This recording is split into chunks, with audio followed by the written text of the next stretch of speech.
Perkenalkan, saya Dr. Ratnasari Dwi Cahyanti, SPOG, subspesialis Obstinsos, selaku pengelola program studi pendidikan dokter spesialis obstetri dan ginekologi dari Fakultas Kedokteran Universitas Diponegoro.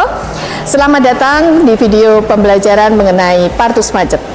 Pada video pembelajaran partus macet ini adalah tujuan utama kita adalah mampu meningkatkan pengetahuan, keterampilan, dan khususnya adalah dapat meningkatkan kompetensi dari peserta didik program pendidikan dokter spesialis obstetri dan ginekologi, di mana partus macet sendiri itu masih menjadi tantangan utama di dalam upaya pelayanan kebidanan, karena partus macet menjadikan salah satu trigger meningkatnya morbiditas dan mortalitas pada maternal dan neonatal. Pada video pembelajaran ini diharapkan nanti peserta didik mampu mempelajarinya sesuai dengan standar yang sudah ditentukan, sehingga nanti mampu menangani kasus-kasus persalinan pada kasus persalinan macet, sehingga dapat melakukan tata laksana yang cepat, tepat, dan efisien. Selamat belajar dan terus semangat untuk meningkatkan kompetensinya. So feel free and stop me at any time. Now, some of the things that are basic, I will not go through them. You have the slides too for reference. You know what is second stage of labor. We shouldn't be wasting time on that, isn't it? You all know what second stage. Full cervical dilatation. You should know what the duration of full cervical dilatation is, when it is normal, when it is abnormal. And then what are the options? So if a woman is in second stage, full cervical dilatation, there are three options.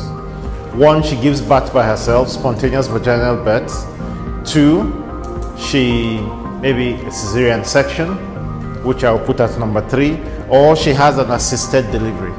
So you use an instrument, some people will call it instrumental vaginal birth, to assist her to deliver.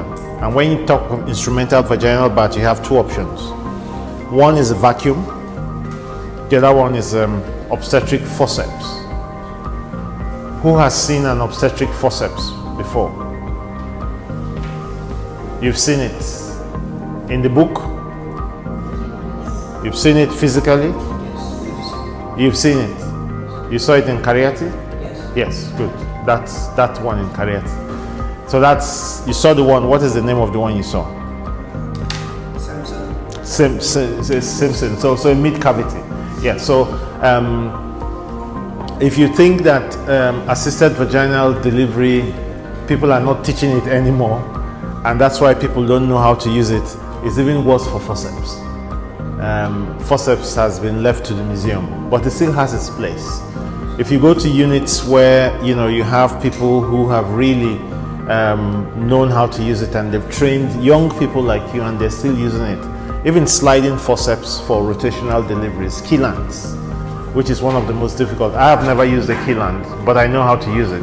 I've been trained how to use it, but I never used it. I prefer to use the vacuum. So these are your options. Now there's a problem with cesarean section. When you do cesarean sections,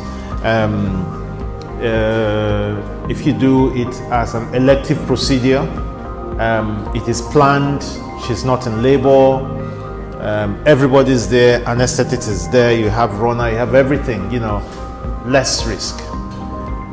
Especially if it's a first cesarean section.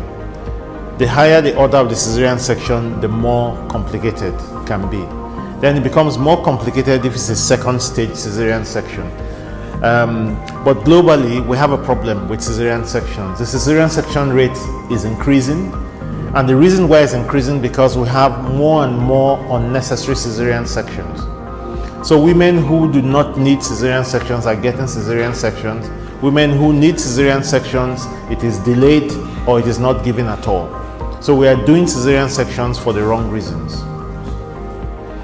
And cesarean sections have short and long-term complications, which should not be taken lightly. And you know those ones. From bleeding, infection, the time in the hospital, it costs money, the risk of fertility for subsequent pregnancies, the risk of scar dehiscence, and you can just name it, the list goes on. Okay, so cesarean section has complications, which we should not take lightly. So whenever you want to give a woman a cesarean section, it should be for a valid reason. You must be convinced why you are giving it. Cesarean sections also can be of poor quality, especially in low resource settings. A lot of you, the C-sections you will do or you have done, it's in a setting where the electricity doesn't go off. You have maybe 5-6 people in the OR, people doing different things. In a lot of places where you have women and health systems in low resource countries, you have the surgeon, the scrub nurse, who might double up as the anesthetist, and then you have one extra person who maybe is half gowned. That's it. And the electricity goes off in the middle of the procedure. You bring out your mobile phone, you give the other person, if you put the touch, you finish, or the laryngoscope from the thing. So that's how it is in some places. So you can imagine in such a setting what can go wrong. A lot of things can go wrong, from forgetting instruments, swabs, name it. A lot of things can go wrong. But when you have the option, a woman in second stage, fully dilated, no contraindication, and you can still get that baby out vaginally, it still remains the best option if there is no contraindication. So what we're trying to teach you today will be how to decide when to offer assisted vaginal delivery, how to perform it safely, how to recognize any complications and all of that. So if we look on the whole, assisted vaginal, operative vaginal deliveries or instrumental vaginal deliveries, it is performed up to 10 to 15% of all births in high-income countries. And if you look at low-income countries, it's probably less than 3%. In some countries, it's 1% or less. So it is not used enough. And there are reasons for that. Now, cesarean section deaths is a real thing. Who has ever heard of a woman who died after cesarean section? You've heard of it? You have seen it? No? You have seen? Anybody? You have? What was the case? Was it elective? Was it emergency? Emergency. Was she in second stage or not? First stage of labor. What was the cause of death? Eclampsia. She died, so she had eclampsia, she had a C-section, she went to intensive care unit, and after some days she died. How soon after the surgery did she die?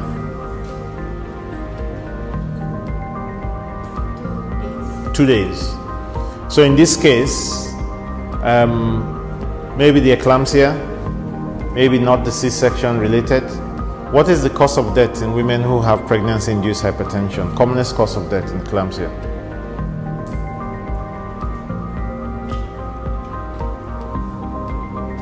I would love to examine you guys. You're all looking blank.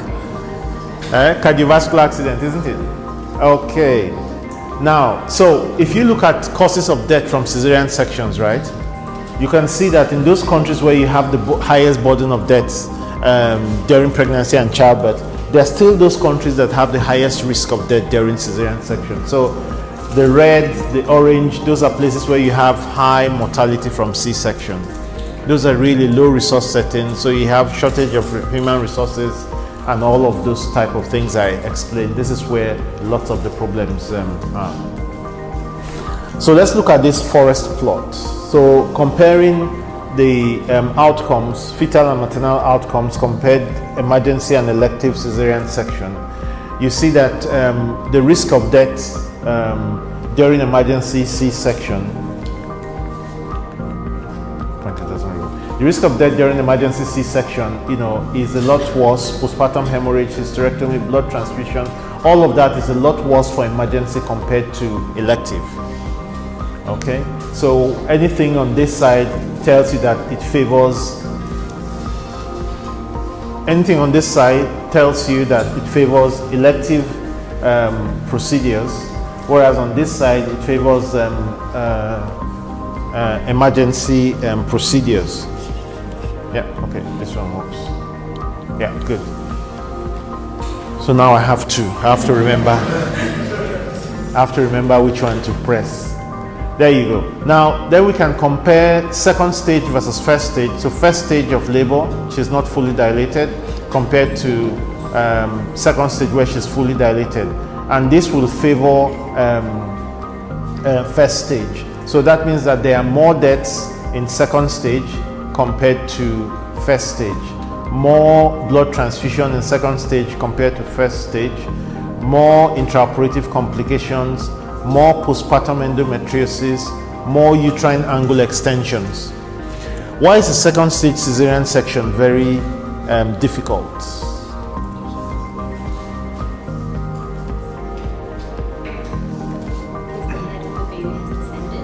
Head of the baby has descended, so it's really impacted there. So what's the consequence when you're trying to deliver that head?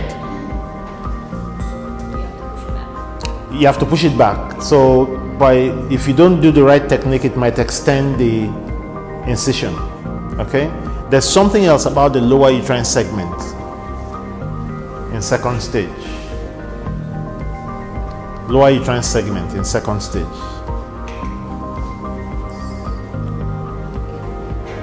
It is thin, it is paper thin, it is very thin. The lower uterine segment is very thin, and a lot of the lower uterine segment has been pulled up into the upper uterine segment. So if you remember, where is the bladder? The relationship of the bladder to the lower uterine segment. So that bladder too has been pulled up. So if you try and make your incision naturally where you will have made it previously as an elective C-section, what are you going to do? You might enter into the bladder. So for the inexperienced, you're thrown into the deep end. Second stage C-section, 2 a.m. at night. And you go there, scalpel happy and ready, and you enter into trouble. And then you start phoning Petrie. I say, Dr. Petrie, I'm in trouble, come and help me. So you need to understand what is happening. Okay, so paper thin, head impacted. So that means that that incision can easily extend anywhere. Extend into the vagina, extend into the uterine angles, and it bleeds a lot. And you can have, when you close, if you don't do it systematically, you can leave what we call a buttonhole. Like a button, when you put a button in a shirt. So look at this. So you can leave something like this after you suture. You will not know that you've left it. So she goes back to the labor ward, and then after 2 hours, they call you that she's just started to gasp. She's bled into the abdomen. Okay? So usually the deaths will occur very quickly, within 2 hours. It's because of hypovolemic shock from massive hemorrhage. So if you can avoid a second stage C-section, that's my message. If there's a different way, there's no contraindications, you should consider it. Okay?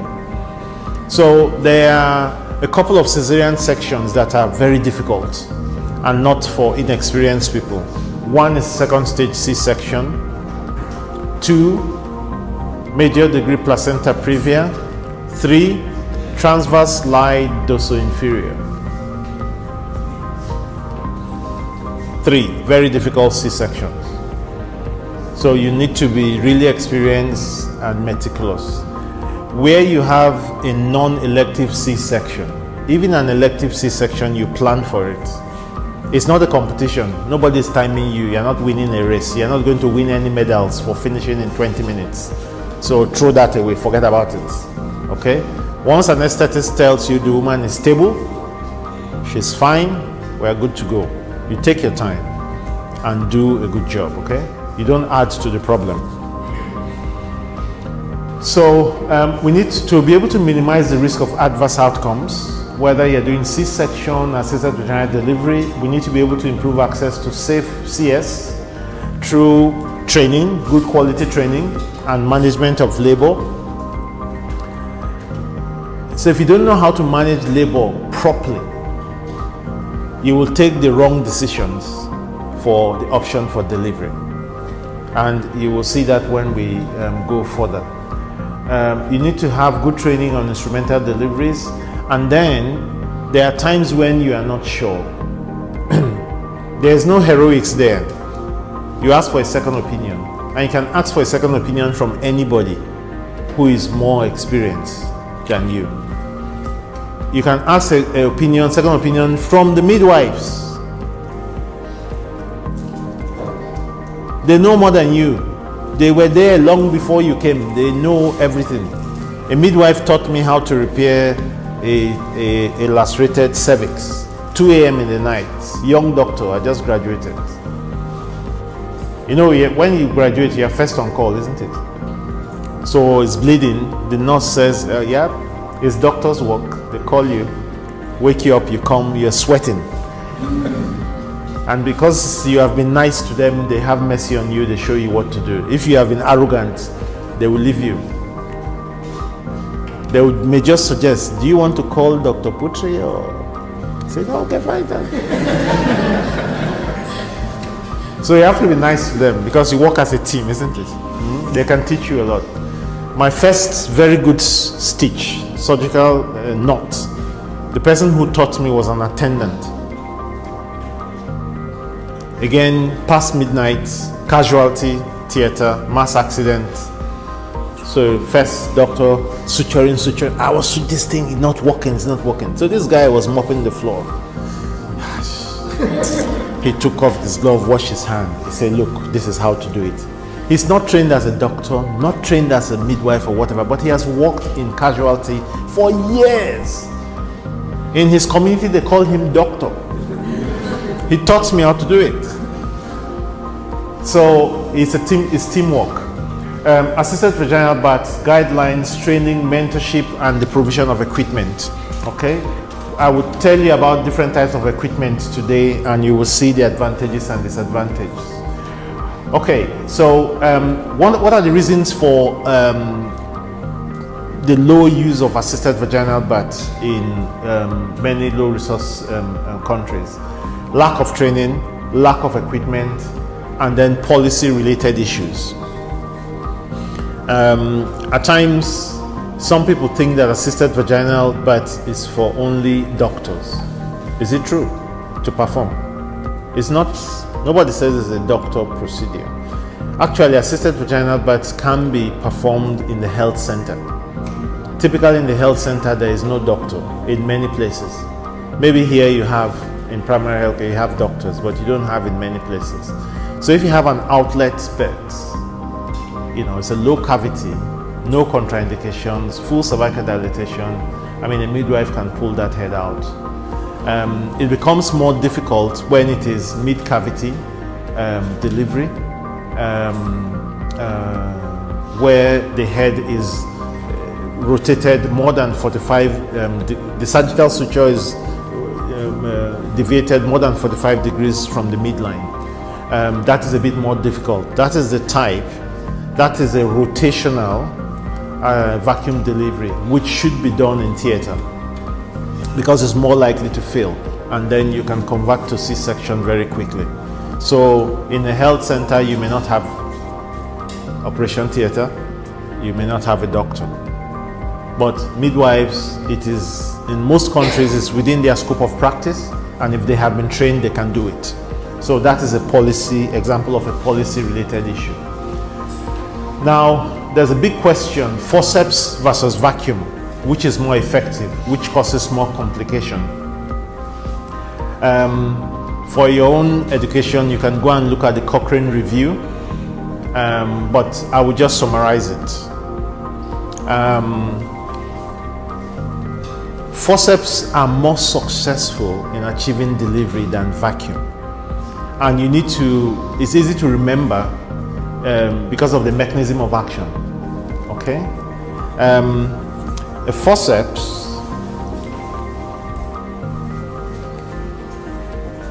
so forceps, you put it around the baby's head like this, and then you pull. So that means that the forceps will increase the diameter of what is coming out. So even if you did not need an episiotomy previously, you will definitely need one, otherwise you have big tears. If you decide to do a forceps it's not something you do and you are not going anywhere. You're not going in a hurry. When you finish, you take a seat, you sit down and you repair. There's work to be done, you know, because even if after the episiotomy it might extend, you know, it's really gas, you know, you need to repair. Okay. Now with vacuum is assisted, so she has contractions, you tell her to push, you pull. Forceps, she has contractions, whether she pushes or not. I call it man versus tissue. You just pull in the right direction, it will come.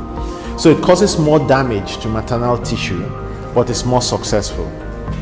You can use the forceps for the preterm, so less than 36 weeks, whereas vacuum, you cannot use vacuum less than 36 weeks, okay? Because more complications like intraventricular hemorrhages, subglial hemorrhages, and even fractures, okay? So you cannot use it. In terms of risk of hematomas, cephalohematoma is more with vacuum compared to forceps. A cephalohematoma is a clinically insignificant complication, which we're going to talk about. It's no big deal. Cephalohematomas even occur with spontaneous vaginal delivery, so that's not a problem. Okay, so these are the main differences. Apgar score is similar and all of that. Women that when you use forceps, they are more likely to need analgesia, and you know why? It's like I said, you're putting this big thing around the baby's head and you're going to pull down. Whether she tears or not, which of course she's going to tear, you give episiotomy, it's going to be painful. It's going to be painful. So she will need analgesia. How many of you know how to perform a pudendal block? Nobody. You all have to learn how to do pudendal blocks. This is a special needle. You need to know where the ischial spine is. You need to know the anatomy of the pelvis to be able to give a pudendal block. Okay? So these days, even if you wanted to perform a craniotomy, you can learn it on YouTube. So first point of call, first assignment, you go and look for a video how to do a pudendal block. Okay? Now, having said that, so they will need some analgesia. When you do a vacuum, the cup is just on the head here. It doesn't increase the diameter. So unless she needs an episiotomy for some other reason, you know, episiotomy is not mandatory. Okay? Good. How many of you were on call yesterday? Anybody on call? You know why I'm asking the question. So at least if I see anybody sleeping or yawning, I have a good excuse. That one was on call, forgive him or her. Okay, nobody was on call, so nobody's going to sleep. So let's look at the classification. Classification for assisted vaginal birth. And you know, for academic reasons, for writing exams or whatever, you can go and study this one later, okay? But there's an easy way to remember it, okay? There are 3 classes. So you have outlet. Outlet, essentially, if you have from the, if you look from the ischial spines or from the pelvic brim out to the outlet, if you have 1 centimeter each, okay, 4 and 5, the head is nearly out. Without parting the labia, you will see the head. Okay, and in that case, most of the time, the head will be in occipital anterior position. It's nearly out. That means that the sagittal suture, there's no rotation away from the midline. So that's easy to do. That head just needs to be lifted out. Now, I am making a lot of assumptions when I'm talking about all of these things. I assume that you know the anatomy of this head. So you have 2 frontal bones, 2 parietal bones, 1 occipital bone, right? Where these 3 bones meet, That's your posterior fontanelle, right? Yeah? Where the four bones meet here, which is a diamond shape, is your anterior fontanelle, right? If this head is well flexed and you do a vaginal examination, will you feel the anterior fontanelle? Yes or no? Anybody said yes? What do you think? Huh? No, she says no. Okay, good. So if the head is well flexed, you're not going to feel this one. Whenever you feel this one, it's bad news. It means that head is. And if that head is not flexed, then you're having a wider diameter presenting to the outlet. So the widest diameter here is 13.5, submentobragmatic, 13.5. Outlet is 10.5. It's not going to go, it's going to be obstructed. So with the normal mechanism of labor, with contraction, the head goes down, it flexes, it rotates just to maneuver that pelvis until it comes out. So if this head is not flexing and is not rotating, that labor is going to be stalled. So you need to go and revise the normal mechanism of labor. That's what I've just described. Now, there's something else about this what happens. So if I'm the mother, this is my right, this is my left. Yeah? 90% of the time, the baby is going to present occipito-anterior. So occipito-anterior can be direct occipito-anterior, left occipito-anterior, mother's left, not your left, right occipito-anterior. Now, in the right or the left, you see the angle. So this sagittal suture is in the midline. Whether it is right or left, it is less than 45 degrees. So if it is more than 45 degrees, we are looking like this. There's a lot of rotation to go, or like this. This will be transverse, okay? So this will be right occipital transverse. And this will be what? Left occipital transverse. And this one will be what?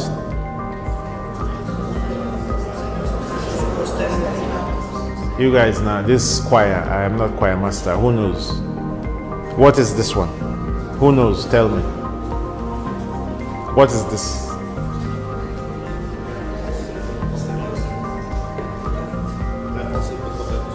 Left occipital posterior, okay? And this one?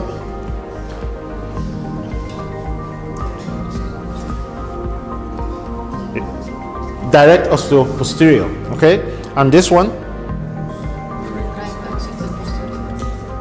Huh?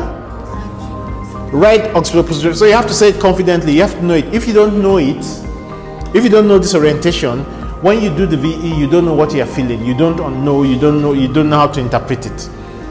And if you don't know it, you cannot do the vacuum. What I'm telling you. So every time you do a vaginal examination, is there a cervix? Yes. Is this cervix dilated? Oh, well, I mean, if she's pregnant, it's obvious that it's a pregnant cervix, isn't it? A non-pregnant cervix is different from a pregnant cervix, isn't it? So, we've covered that one. Then dilatation. How many centimeters dilated?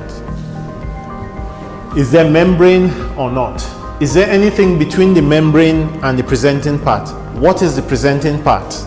If the presenting part is the breech or the head, what is the denominator? Breech sacrum, vertex, the posterior fontanelle for the cephalic, isn't it? Okay? That's the question you're asking yourself. Then what is the position?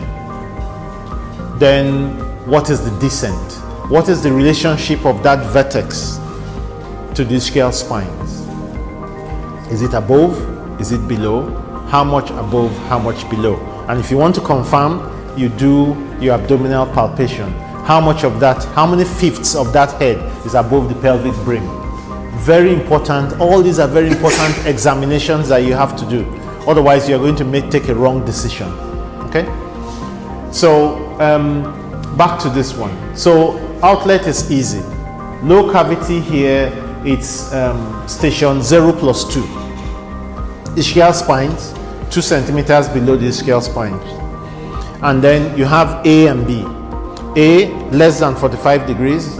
B, more than 45 degrees rotated.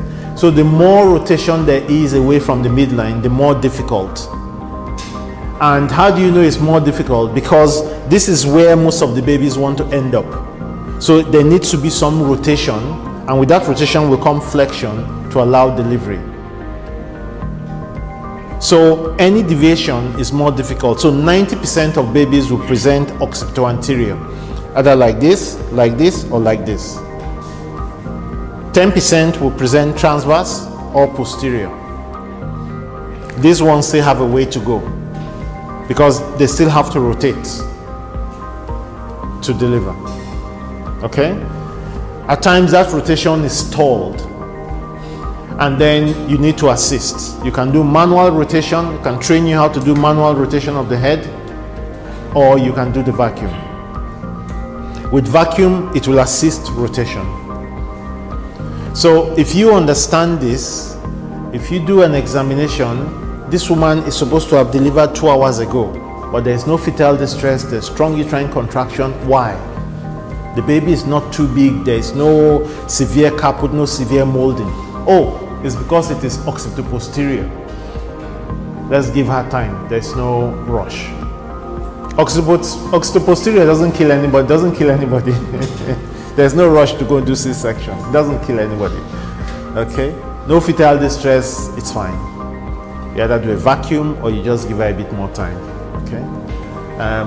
Otherwise, you will do too many C-sections. Mid-cavity, the head is no more than 1/5 palpable per abdomen. So the leading point of the head is at station 0. Station 0 or +1. If the head is above station the ischial spines, it's a contraindication. You're not doing instrumental delivery. Okay? So whenever you feel more than 1/5 of the head, 2/5 of the head above the pelvic brim, it doesn't work. Now, don't forget, at times, because of the long labor, some obstruction, the head is really swollen. So you have +3 of caput, and when you try and reduce the parietal bones, so +1, when they touch, is +1. When they override and you can separate it, is +2. When they override and you cannot reduce it, so you push it like this, but it will not go, that is +3. +3 is obstruction. There is no magic. It's not going to come. Don't waste your time. +2 is still possible, but +3 is not going to come. The natural thing, the way it has been made, this gap is here to allow during labor for it to reduce 1 or 2 centimeters for this baby to come out. So it will touch, it may override, and it is reduced just to reduce a bit for the baby to come out. But if it overrides and you cannot reduce it, it tells you that there's a cephalopelvic disproportion. So once you pick that up, do not waste time. Don't keep putting oxytocin, is not going to work. It's not going to work. It's like you're trying to push an elephant through a small door. The door will break, the uterus will rupture. It's not going to work. So good clinical examination, there's no price for it. Your fingers, your examination, there's no price. Take your time and do it properly. 1 or 2 people are sleeping already. I did not know my voice sounded so good.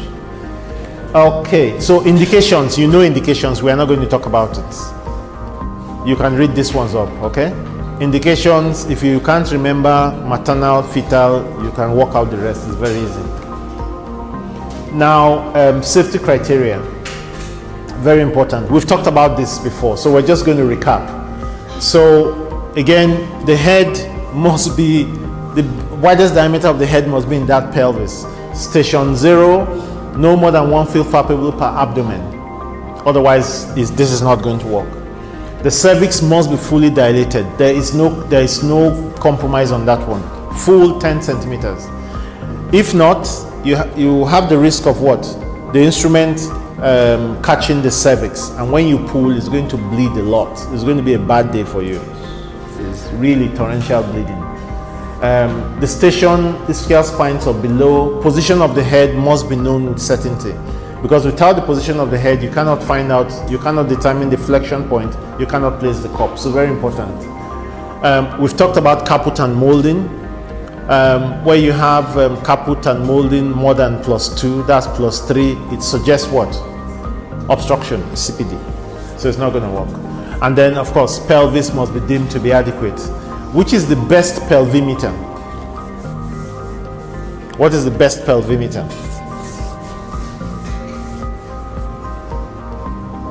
How do you know that this pelvis has been tested and can deliver a baby? If she's given birth before to a normal sized baby, she can do it again. That's the best pelvimeter, isn't it? So if this baby looks normal size and she's given birth before, I am not worried.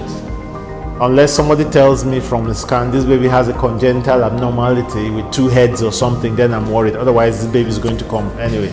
Okay. Preparation of the mother, you need to explain what you are going to do. Some of the complications from assisted prenatal delivery, you have an exaggerated swelling of the head. So the vacuum creates a chignon, which is just an exaggerated swelling of the head. And these days of social media, before the baby comes out, the mother has planned all the media posts and things and everything, and now you want to make the baby's head long. How will the picture look? It won't look nice. So you have to explain, this swelling will happen, it will go down within a few days. Don't worry, all the red marks will go away. You can take all the pictures. Just reassurance, very easy. So you need to explain. She wants to know, will she have pain? How long will she be in hospital? So you need to explain all of that. Because of course you need her to assist, so you need her to push. So she needs to understand what she's doing. Now, assisted vaginal delivery is not a substitute for good uterine contractions. If you have poor uterine contractions, it's oxytocin. It's not. That's a separate thing. Poor uterine action is not. You have to sort out that one separately. If you have an indwelling catheter, you have to deflate the bulb of the balloon because it can also cause an obstruction. If you are using forceps, you need a pudendal block. If she's under epidural already, that's fine. Do you give anesthesia in labor here? Do you give women anesthesia or pain relief in labor? No? Pain relief? You don't? Why?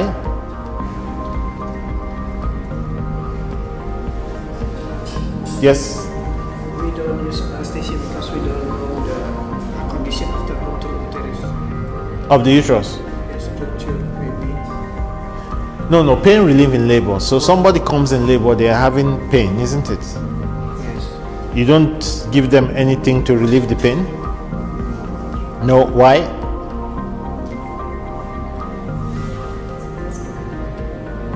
Huh? It doesn't cover with government. No, pain relief. Pain relief. Pain relief can range from parenteral drugs to epidural, any form of pain relief.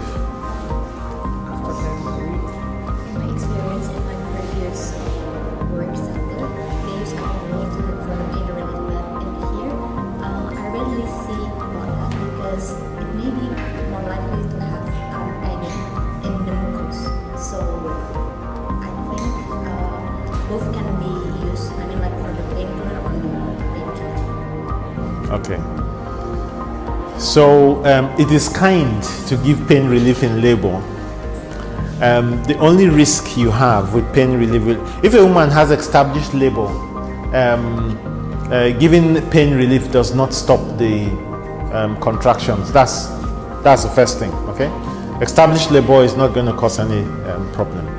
Two, one of the options for pain relief in labor is narcotic analgesics. So petidine, morphine, pentazocine, and all of those ones. If you use them after 7 centimeter dilatation, it may cross the placenta and depress the baby's respiration. So we usually will not use those ones after 7 cm. If you use epidurals have an advantage. It will do good pain relief. If you want to convert to cesarean section, you can top up instrumental delivery, you can top up and do and all of that, that's fine. But the problem is that it may delay, you may have to increase the time you allow for second stage by 1 hour because it reduces the urge to push. Okay? But pain relief in labor is something kind.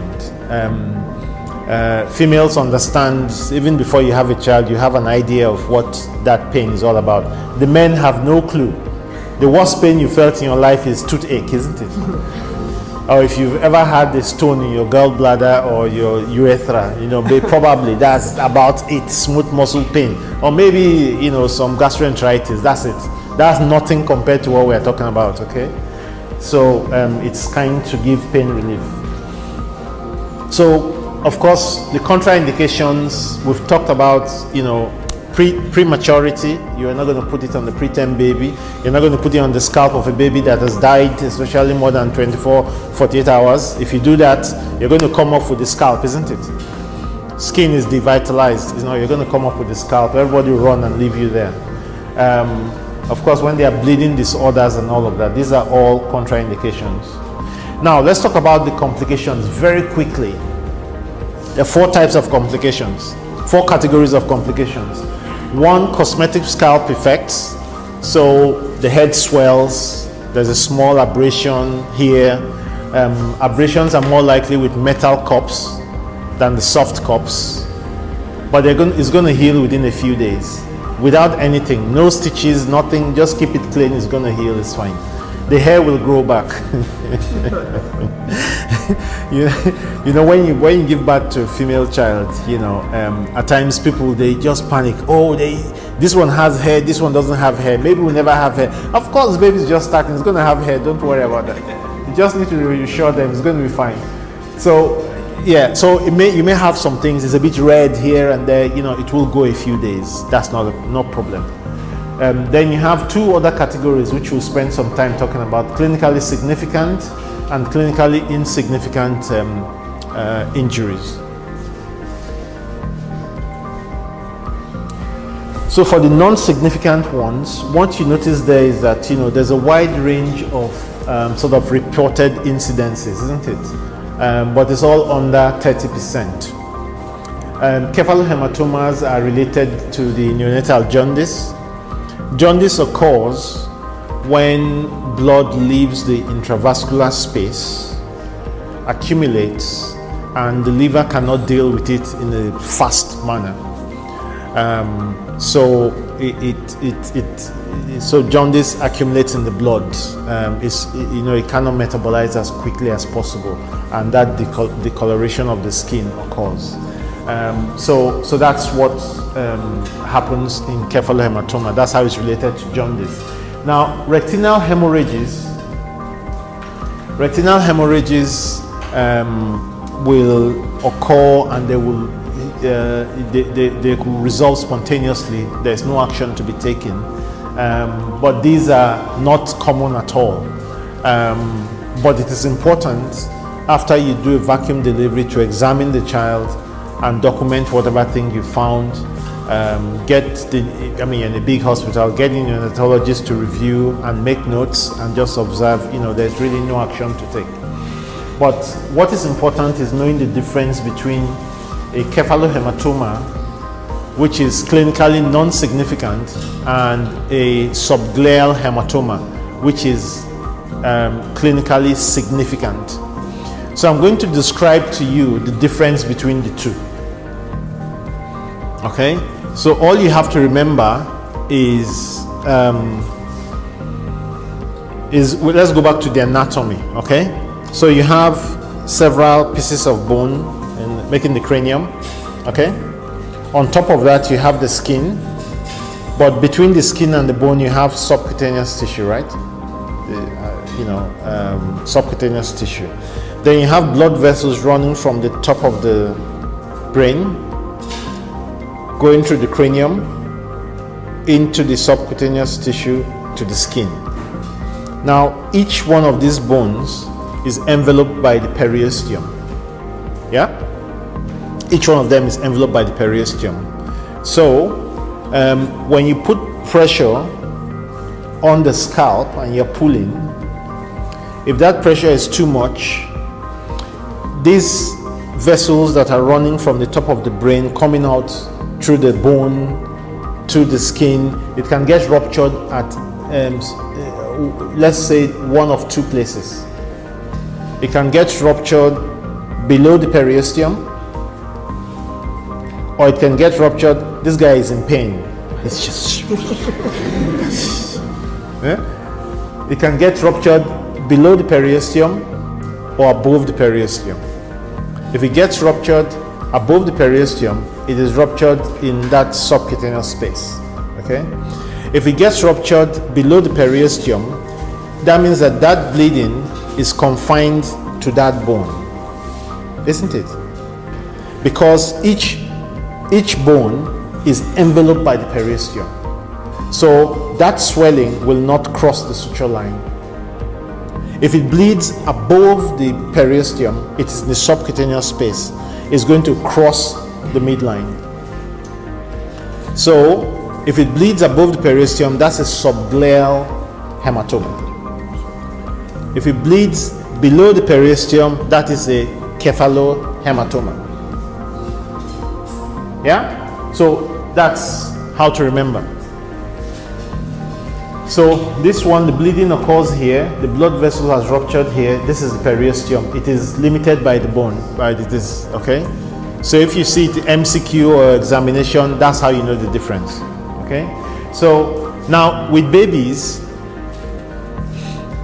the total blood volume of the baby is small. If a baby loses 50 mils, 60 mils, 100 mils, they can even go into hypovolemic shock. Okay, I can take 1 pint of blood from this guy and he will go and play football the next minute. He'll be fine, no problem. Okay, but a baby, 50 mils can be life-threatening. So this one maybe 50 mils here, but because it's a tight space, it may not expand so much. But in the other one is loose, that bleeding can continue.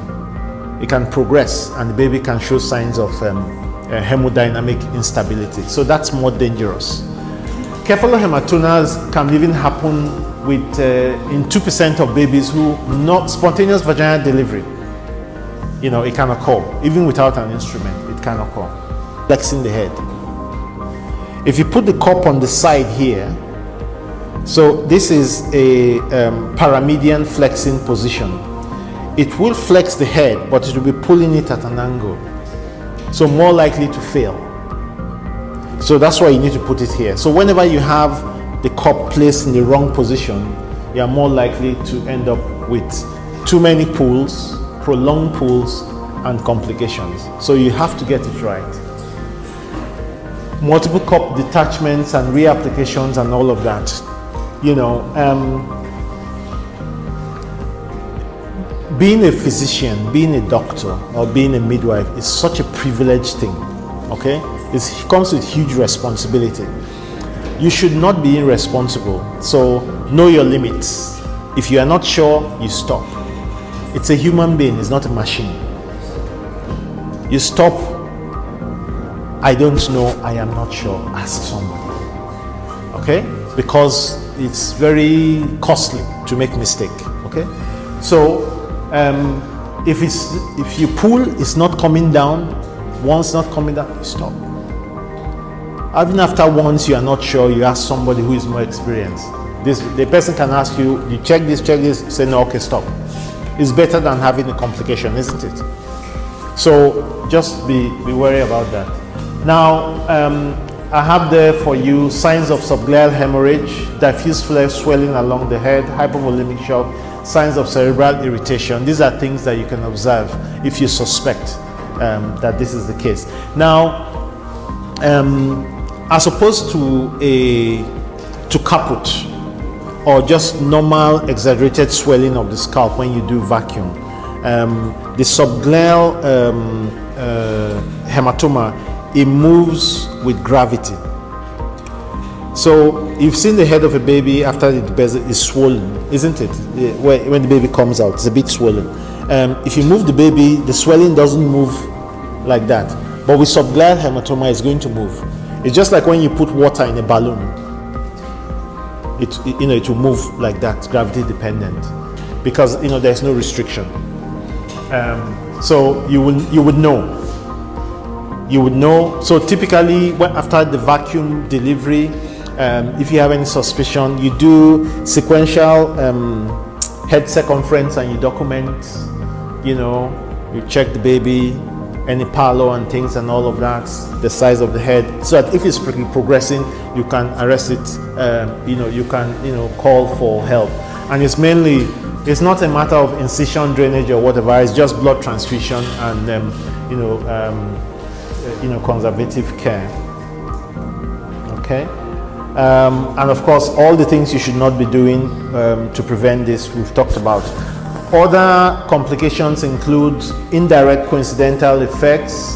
You're wondering, what does brachial plexus injury have to do with it, isn't it? So the brachial plexus starts from here, isn't it? Going down. So you should be pulling in the midline of the mom, not to the side. So you're pulling to the side, you're going to cause brachial plexus injuries. Okay. Fracture of the clavicle may be associated with shoulder dystocia. You know what shoulder dystocia is? So shoulders tuck behind the symphysis pubis, and then you don't recognize that this is a problem. You keep pulling. The cup does not detach, but probably it leads to the fracture of the clavicle. So that has been reported before. And other things around respiratory depression, but mainly respiratory depression will be associated with other causes of intrapartum asphyxia.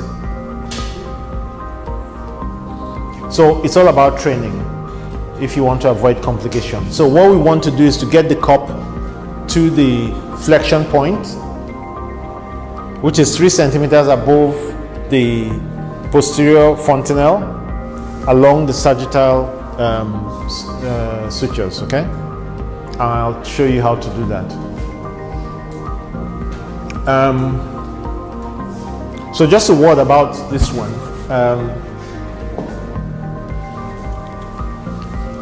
I see you people are now gasping for air, but let me show you a couple of things. Now, each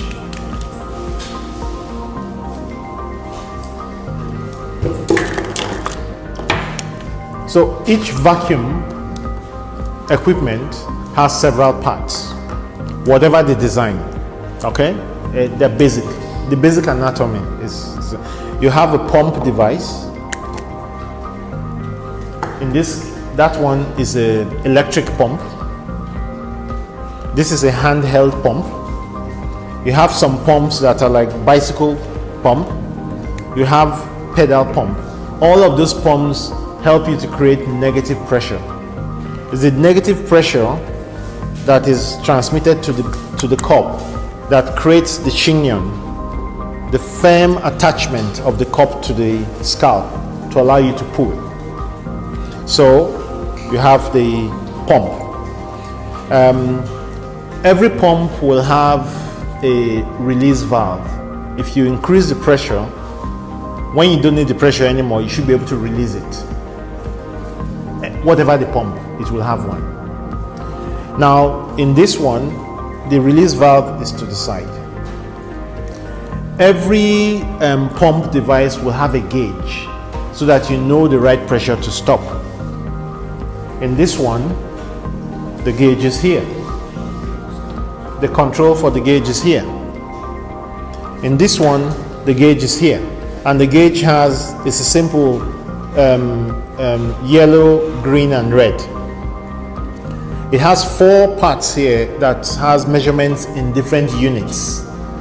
All you need to remember is 600 millimeters of mercury. That is the maximum pressure you need to get to before you pull. And in this one, 600 is the boundary between the green and the red. That's all you need to remember, okay?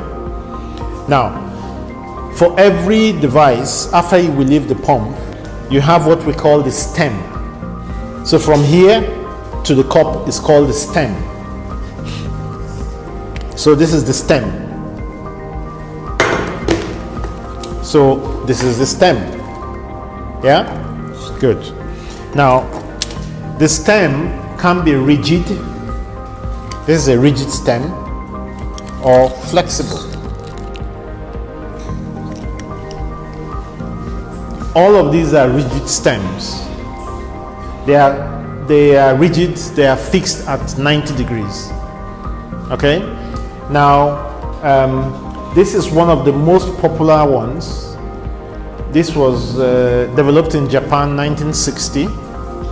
This is called the silk cup. Silk cup is about 60 millimeters in diameter. And you can, because it has a fixed stem, all fixed stems can only be used for occipital anterior position. Now, I believe everything in medicine is logic. You need to understand the logic, then you don't need to cram it. So I will teach you the logic. Now, so just imagine if you have this, so this is a fixed stem, right? So you have this in the vagina, and I say you can only use it for occipital anterior, so direct, left or right. So if you put it in, it's like this, it's not a problem, you pull. If this was transverse, the vagina is here, this head is well flexed, you know, you have to really displace the vagina to get this in, and then when you start pulling, it will be at an angle, it's not going to work. Posterior is even more difficult. It cannot work. So any rigid stem, you can only use it for what? OA, nothing else. Now, this is not really a flexible stem. This is rigid, even though it is rubber. Okay? And why this is difficult? So this again you can only use for OA.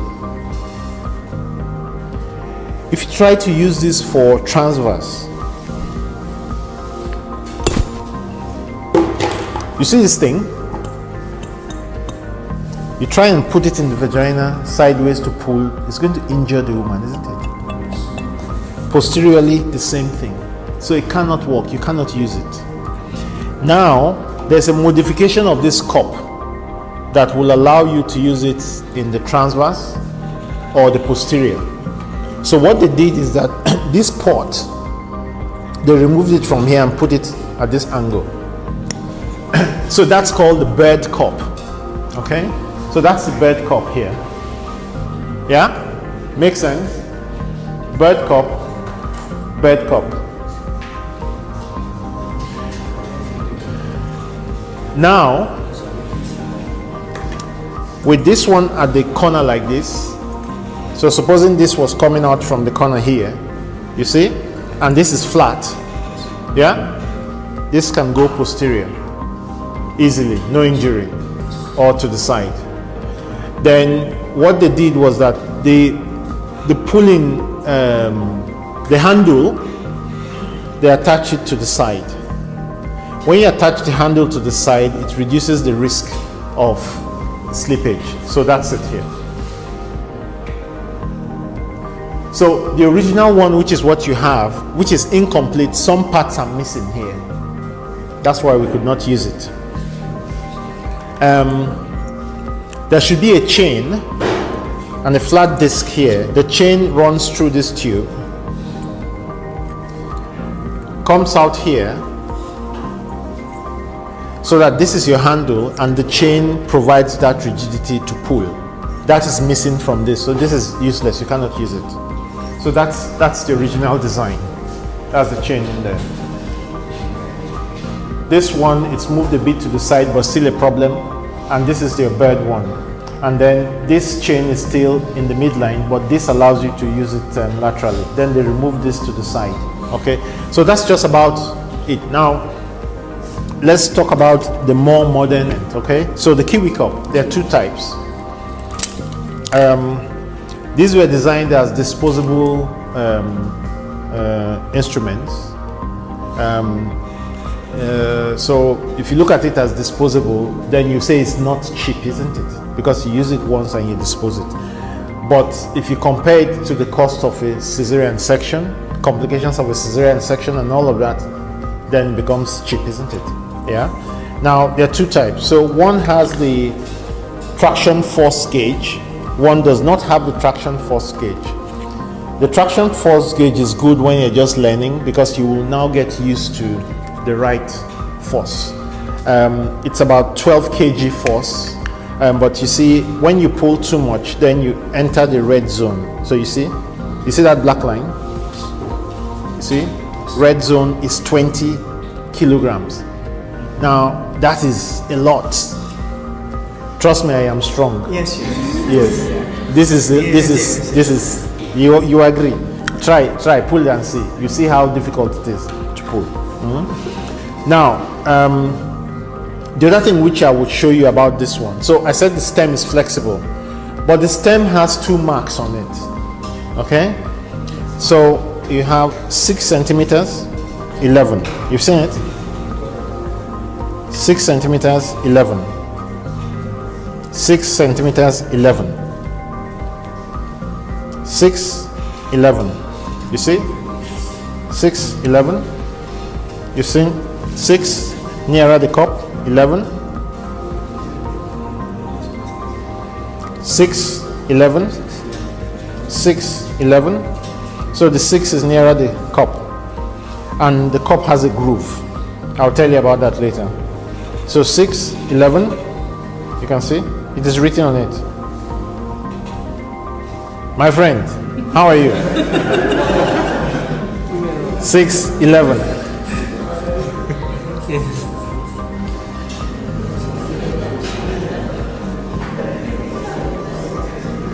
Six, 11. You see? 6 centimeters, Yes. 11. Yeah?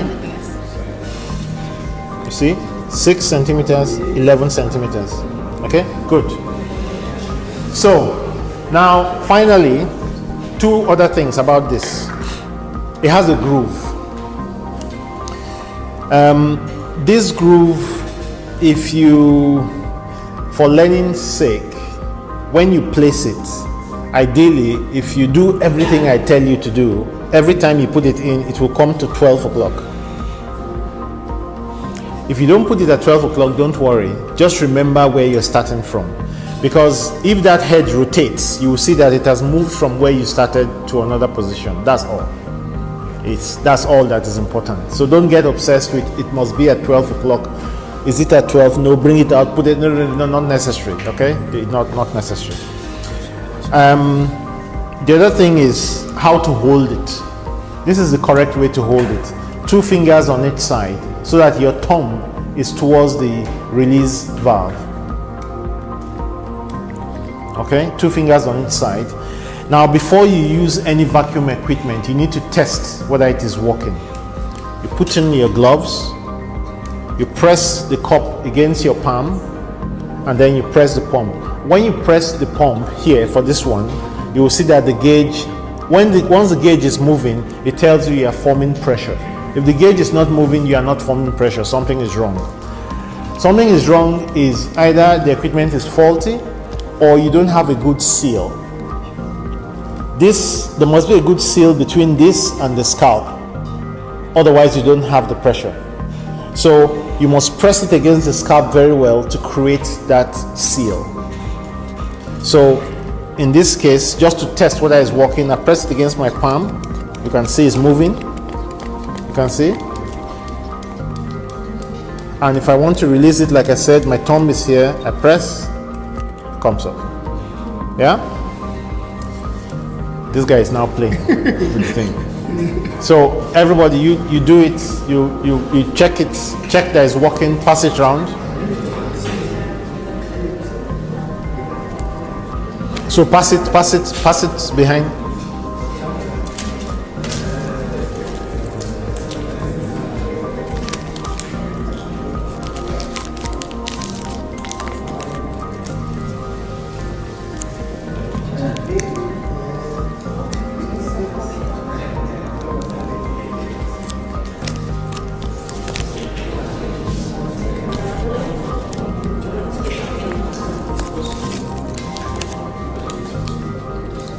So pass it behind, pass it.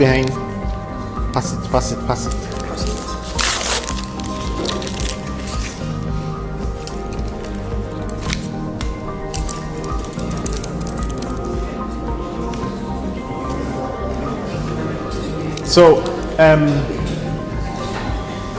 listen to me. When I showed you what to do, I didn't put it against my hand. I put it against my palm. You are not going to put gloves here, isn't it?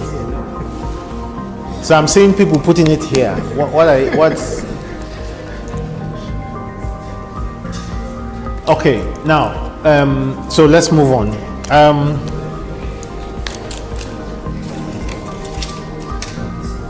So, you've done the prerequisites. There's an indication. You've talked to the woman what you're going to do.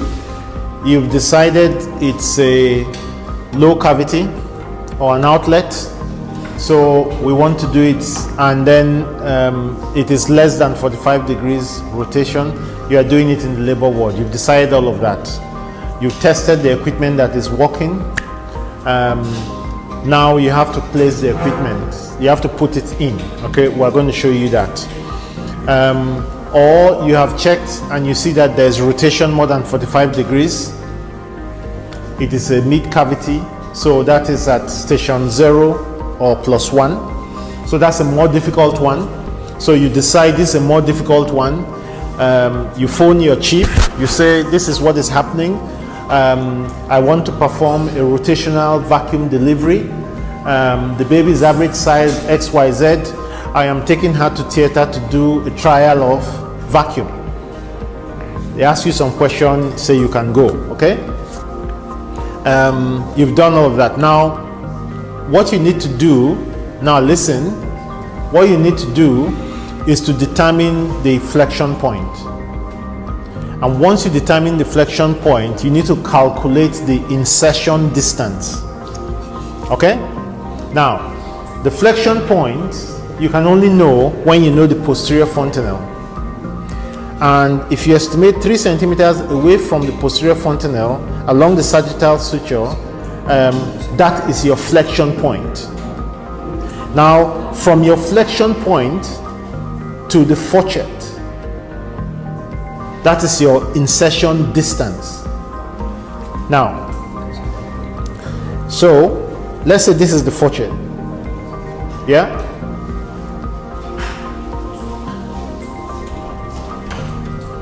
This is the fourchette, right? Yeah? Everybody agree? Okay, so if this head is inside and I've made my 3 centimeters, my finger is there, I'm calculating the distance from here to here. So I can only know the distance in centimeters if I know the length of my middle finger. Okay? And that's why you have those measurements in that thing. But first you need to know the length of your finger. So we're going to measure the fingers. I know the length of mine. So from the tip here to this joint, for me 6 centimeters. From here to this knuckle joint here is 11 centimeters for me. So when I do a VE, I can always know what the distance is. If I replicate that distance when I put that cup in, it will always find its way to the flexion point. If I get the measurement right, that's how it works. I'm going to show you a video and we're going to practice, but first understand how it works. So first step now, we're going to measure your fingers. So what I'm going to do, I'm going to work with those in the front row to measure their fingers. Then they will measure for the rest of the people, and we do it in less than 5 minutes. Is that okay? Yonanta, this guy, you know how to do this.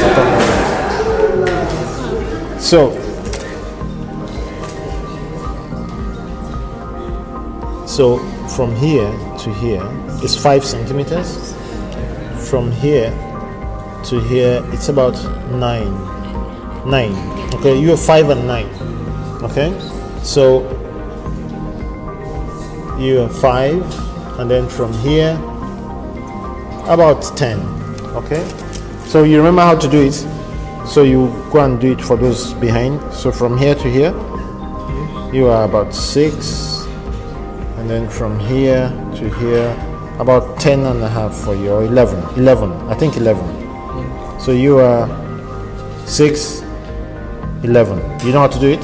Yeah. So go and do it for those ones behind there. So for you, so from here to here is 6. From here to here is, this is 9 and a half.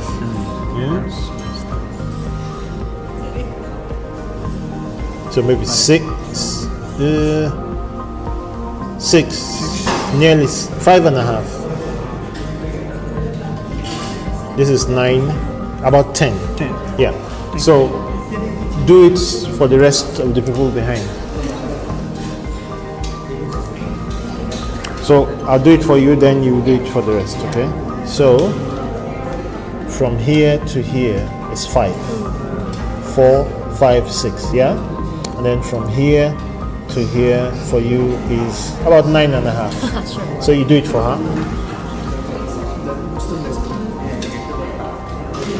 So for you, from there to there, it's about 6. 6, 11. Okay, so you do for him. Yes. So for you, from here to here is about 5. From here to here is about 9. Thank you. And here you are 6. Okay, now let's continue. Now, other tips. Listen. So, the insertion distance will be different for every position. So, OA will be different from OT, will be different from OP. Usually the longest is OP. So if you tell me the position is OA and it is, the insertion distance is 11 centimeters, I will tell you it's not correct. It cannot be correct. Because if this is OA, the distance from here to the faucet is shorter than if this is OT. It's longer. It's going to be longer, so it cannot be correct. Now, the other thing is, irrespective of what the position is, right? The flexion point tends to remain in the midline of the maternal pelvis. So that means that irrespective of the position, the procedure I will teach you to put the cup is the same. If it is OT, I don't want you to put the cup and you start pushing to the side. No. You will end up having the thing here. So follow the same steps I'm going to teach you every time. The only thing that changes is the insertion distance.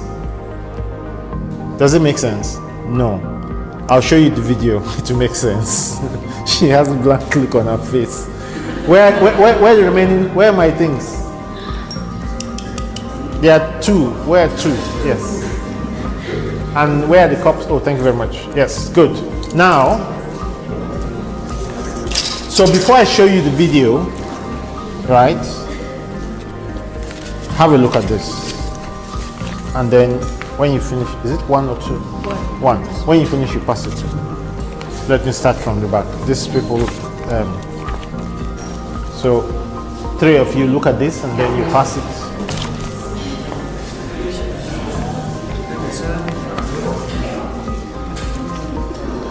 So you look and then you pass it on.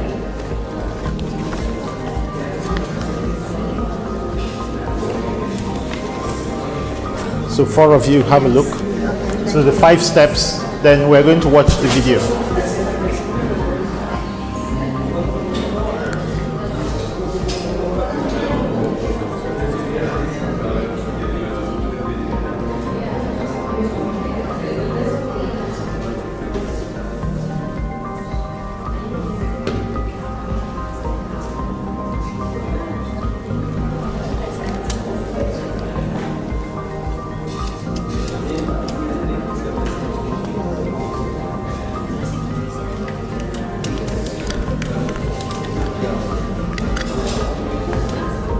Okay, so pass it to those who've not seen it.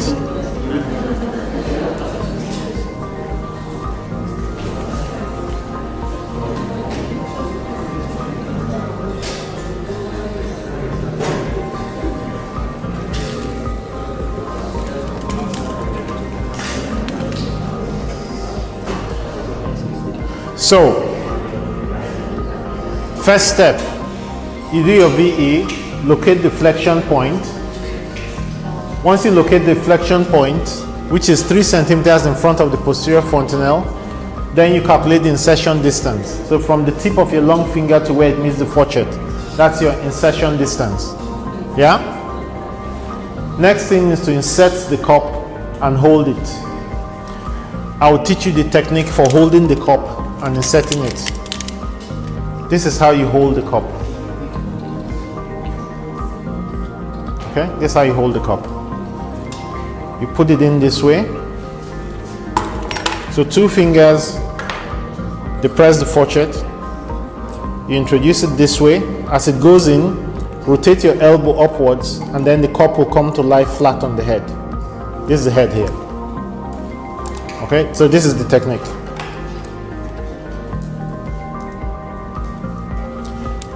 I have not done, I will see you, some of you will do like, I have not done that. This is what I did.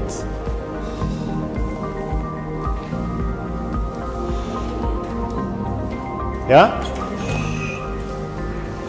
Let this my friend do it for me. I've seen her face.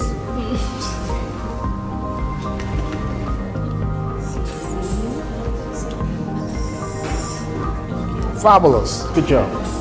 Okay, now, so when we put the cup in, so the cup has gone in, it's lying flat on the head, but maybe we calculated 8 or 10 centimeters.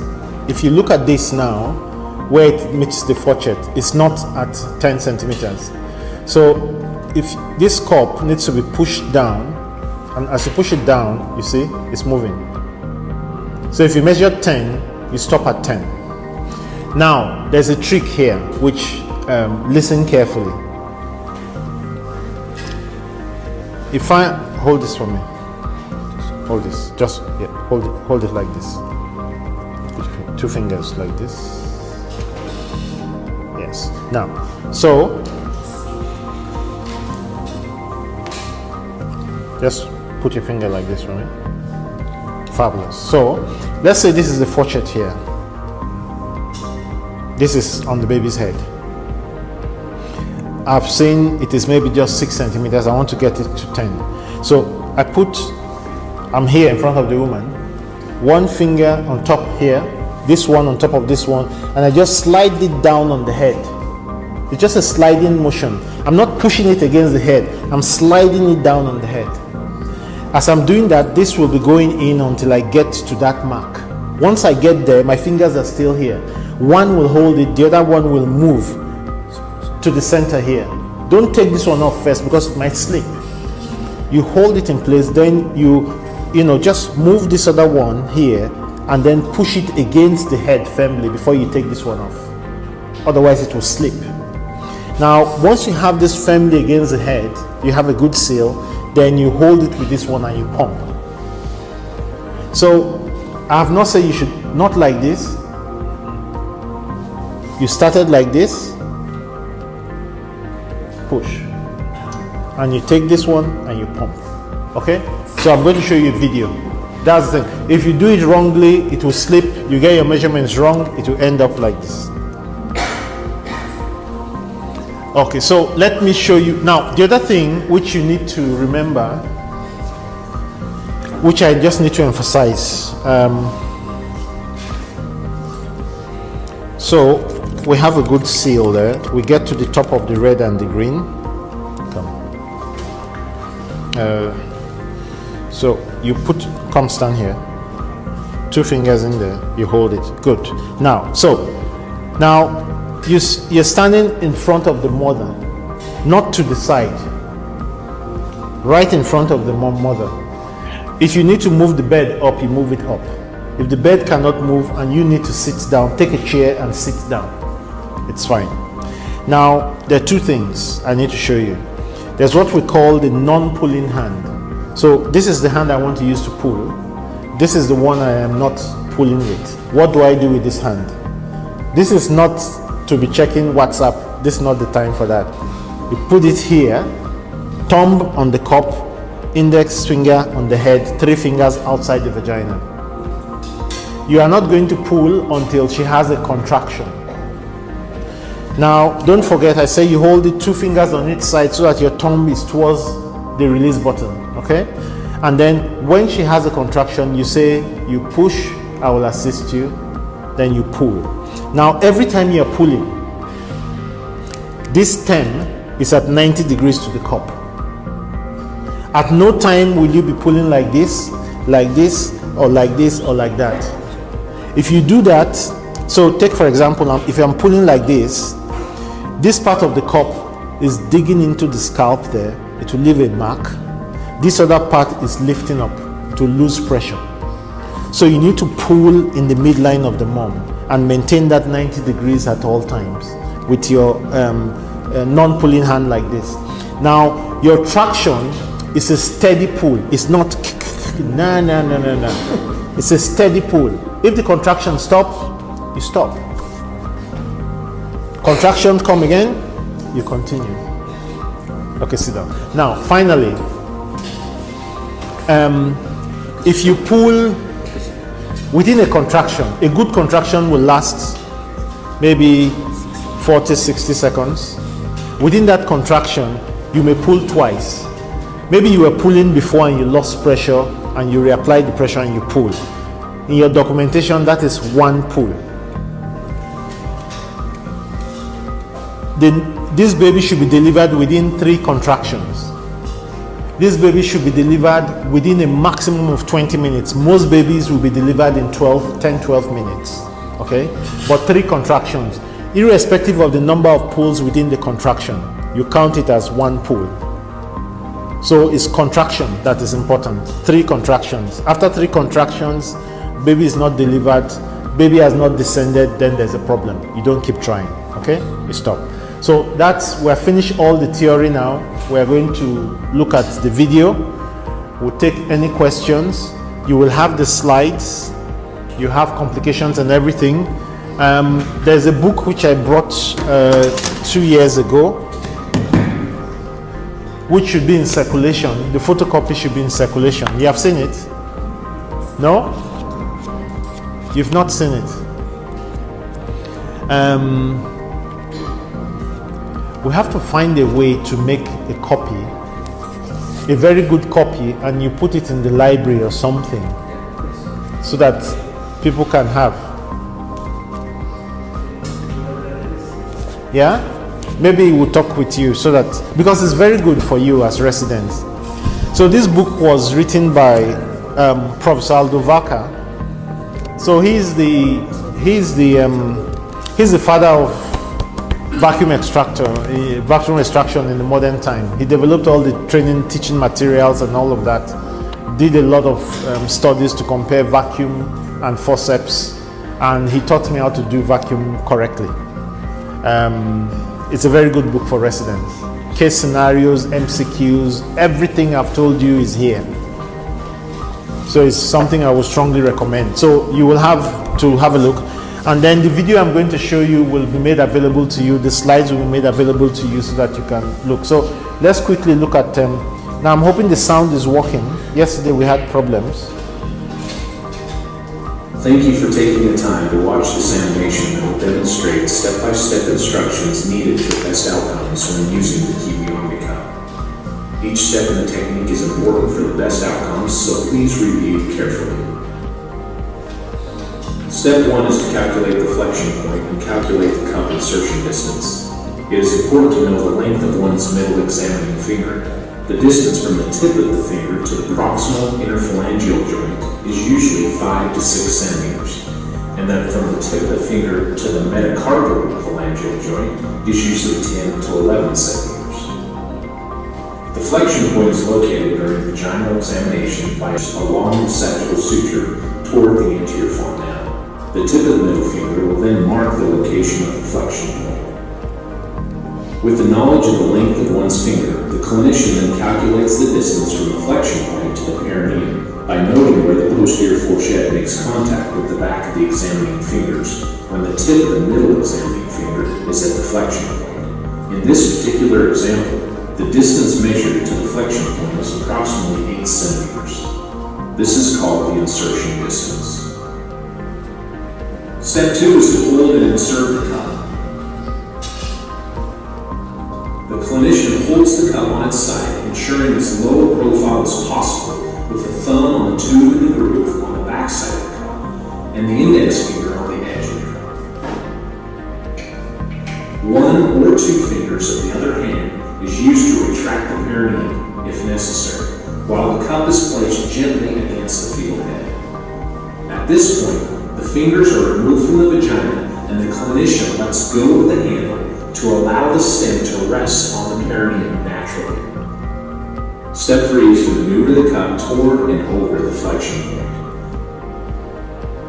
Note that the Kegawatdaruratan cup contains marks at 6 to 11 centimeters to assist the user in accurate insertion distance to place the cup over the flexion point.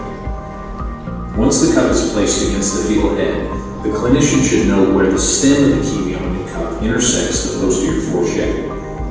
If the distance is not what was measured in step 1, then use both index fingers to push the cup posteriorly in the midline of the maternal pelvis until the mark on the stem is equal to the distance calculated in step 1, which was 8 centimeters in this particular example. The key during this step is to ensure that the cup is moved along the midline of the maternal pelvis and avoid the natural tendency to push the cup laterally. Step 4 is to create the vacuum and exclude maternal tissue. Initiate cup seal by increasing the vacuum using the pom-pom. Check that no maternal tissue is trapped underneath the cup by gently sliding one's finger around the anterior and lateral portions of the cup. There is no need to check posteriorly, as the maternal tissue will rarely be trapped there.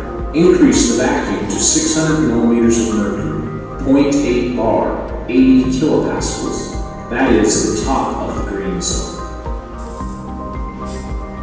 Step 5 is to direct traction along the axis of the pelvis using the finger and thumb technique to avoid cup detachment. Press the thumb of the non-pulling hand against the backside of the cup and place the index finger on the fetal scalp to prevent cup detachment and monitor the descent of the fetal head.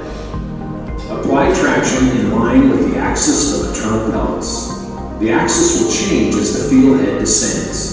In general, one should maintain a 90-degree angle between the cup and the stem of the vacuum when possible. Note, this may not be possible with the first traction effort in malpositioned babies. Ensure to time your traction with maternal pushing efforts.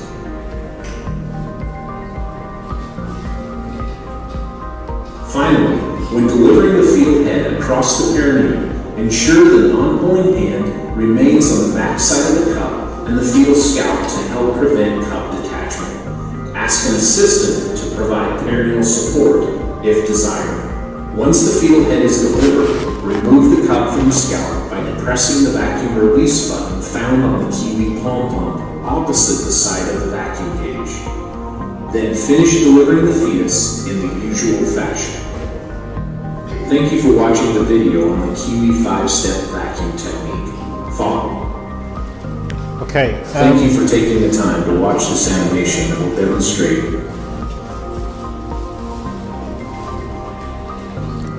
So I'll not go through the rest of the slides. It's quite simple. I talked about the top green guidelines. Do you have guidelines for vacuum in Indonesia?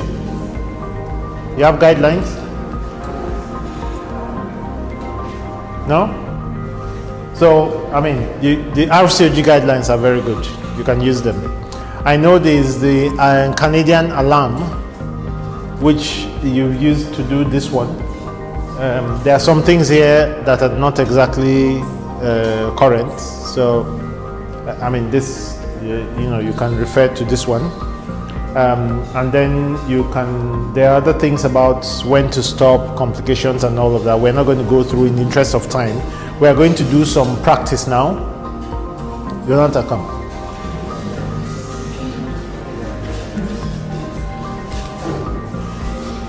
Carry the table for me. Good.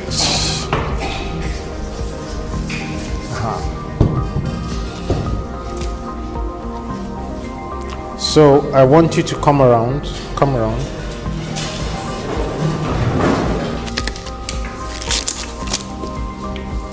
Right. So for this model, to use it, because I'm just going to show, and then these people will do the practice for the rest of you when I'm gone. And if there's any problem, I can come, okay? Because there's only one and there are many of you, okay? So this needs to be properly lubricated, because in labor you have LICO, isn't it?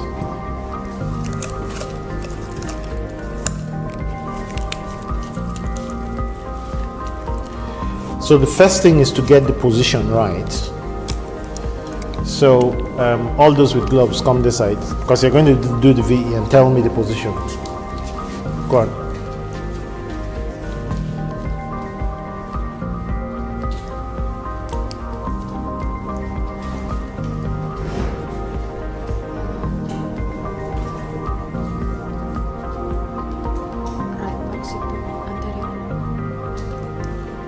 Check.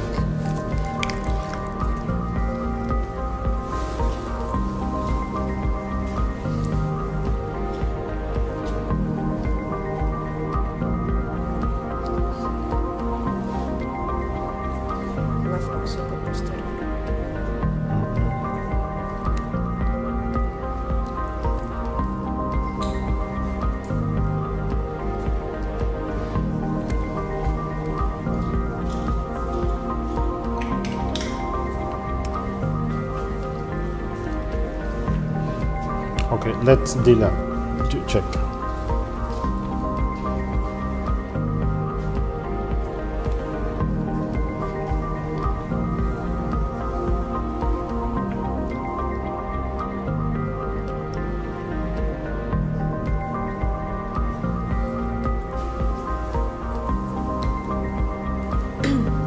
Direct siput anterior.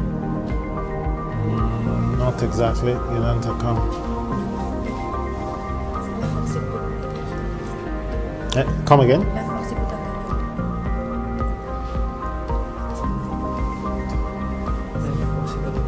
Good job. So you check now. Both of them are correct.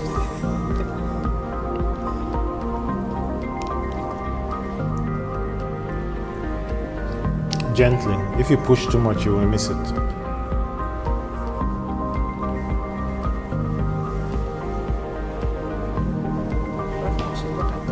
Are you sure? Okay, let me change for you. Come out.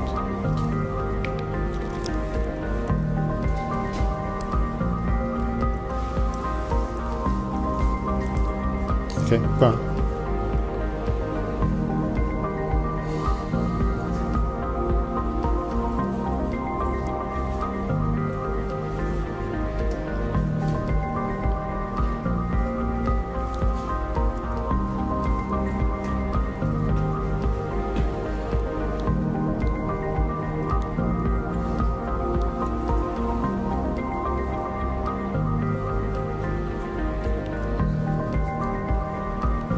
You're not sure. Okay, Dila, come and check. And then if you get it, you explain to her what you did.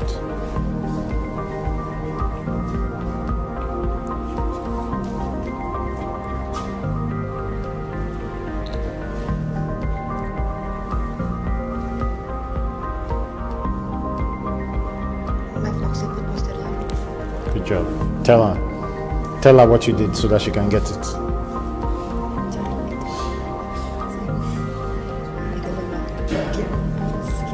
So you first look for the sagittal suture and you follow it. Since most of the time is anterior, if it's running anterior to posterior, the sagittal suture, because most of the time the posterior fontanelle will be anterior, you go up first to check for the triangle. If you can't find it, you go down.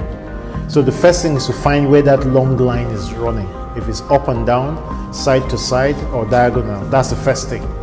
And it's not by force, by just soft touch you will find it. The only time you are pressing is if the bones are overriding, you want to see whether you can reduce it. That's the only time you apply force. If you see anybody doing a VE, closing their eye and squinting, maybe they have a toothache, they are not examining properly. There's something wrong, they're not doing the right thing. Okay, change. Okay, to check, for you to check. Okay, good.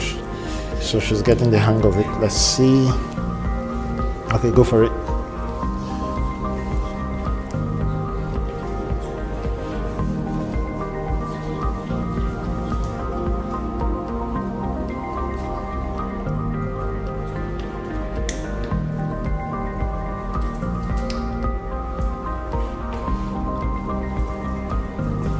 So look for that sagittal suture. Where is it running? Is it going like this or like this? Sagittal suture. The long line. Where is it going? You say it's going like this? Are you sure?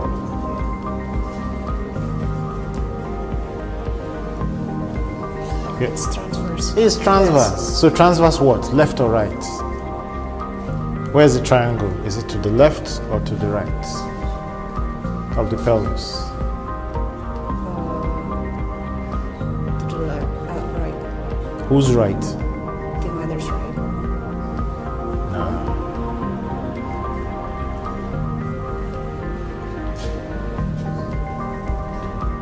Okay, let me check. Yes. You don't sound convinced. Left transverse. So this is the line you're looking for.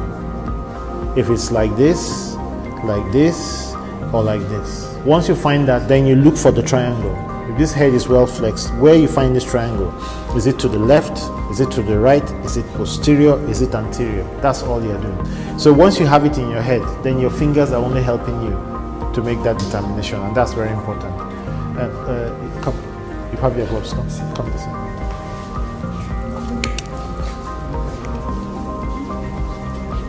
Okay.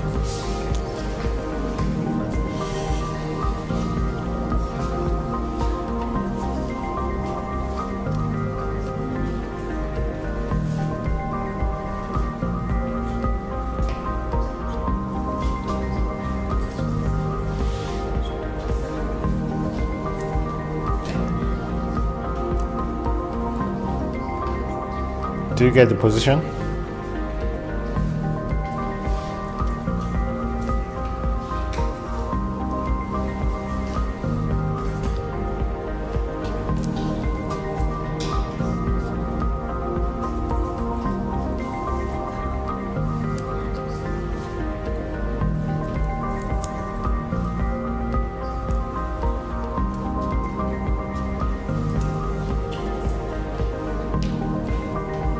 Dila, come and explain to her.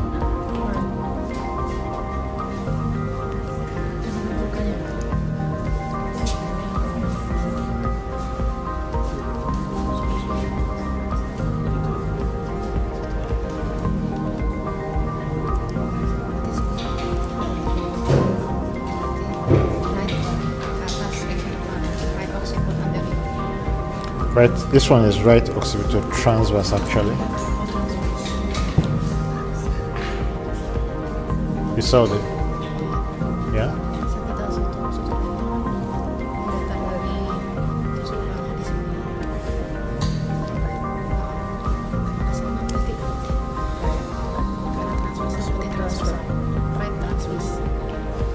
right up to transverse, so check. Yeah? Good. So lots of practice. You guys are going to practice, but in the interest of time, so Yonata, come, let me show you, because you will be here, you do it for me, and then I will just demonstrate the 5 steps. So this is how to hold it. This is how to hold it. So you introduce, come this side, come and see. So you introduce it like this, and then you can turn it anyway. So they won't know what you're doing. If you don't like your face, you make it hard. Then once you get there, you make it flex, head to chin. Then you can tell them to do. Okay. So you will do it for me. Do anything you like, difficult, hard one. We want to do, so I'll show them the 5 steps. Okay. This my glove is torn. So you stand here, me I will stand here.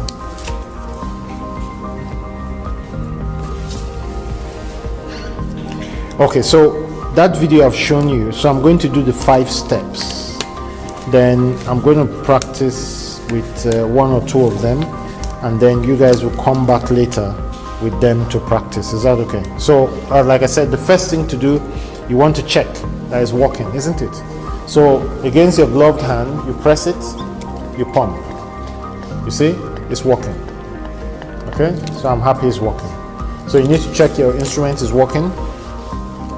Then you want to do the VE, okay?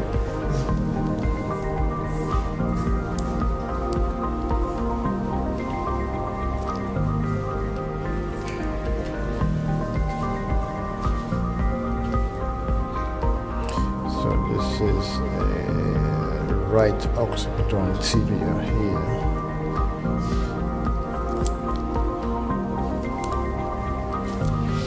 So you estimate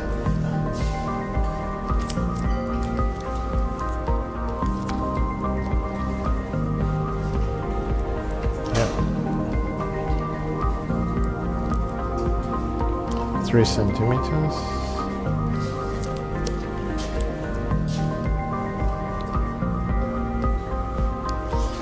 So see what I'm doing. So I did the VE. I find the posterior frontal, which is here. Okay. Estimate 3 centimeters along the cervical suture. Turn my hands around like this. Use this other one to mark where the dorsum of this finger meets the forejoint. Because I've measured, I know that this is 6, this is 8 for me. Let me do it again. So do your VE. So find the triangle which is there. Estimate 3 centimeters on the sagittal suture. Turn my hand like this. Mark it like this. I come out. For me, it's 8 centimeters. So at 8. So I hold it like this. 2 fingers here. I put it in like this. In.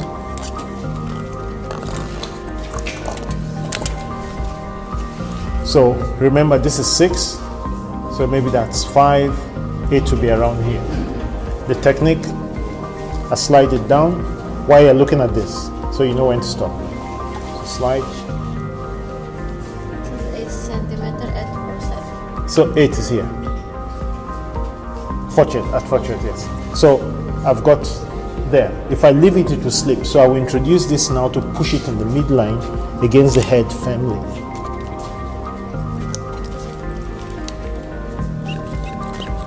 Then I pump to the top of the green.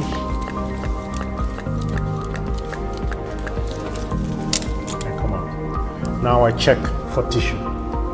When you're checking for tissue, it's not like this. It's just 2 fingers. 1 finger like this, 1 like this. Because it's 10 centimeters dilated, posterior will be fine. So don't do like this, it will dislodge it, okay? So put like that, like that. There's nothing, I'm happy. So non-pulling hand. This on the cup, this on the head, 3 fingers out. This is it. Then you hold 2 fingers on each side. You wait. Is there contraction? Say yes. Yeah. So you push contraction. So 90 degrees. Your aunt has not had breakfast. Oh my, what's happening? The guy is sweating. So contraction has stopped. Stop. You wait. Now somebody can help to guard the perineum so it doesn't tear. Okay, somebody can do that. Yes, yes, good. Okay, contraction coming. Okay, so I maintain 90 degrees midline. I'm not doing like this. I'm midline, all the way, all the way, all the way, all the way. You see? So at this point, after the jaw has delivered, now everybody come and see something. You see the application. Perfect. Okay, at this point you release, and then you continue normal delivery. Okay, so you see the steps. So we'll do another one, then all of you will do. Okay, so let's put some more gel. Put some more gel. It's a bit dry, and you can do a more difficult one. We can do the steps again. Okay, don't have mercy on me. It's fine. Put the lubricant so that, you know, because he looks like he was the one in labor. He was pushing it, not coming.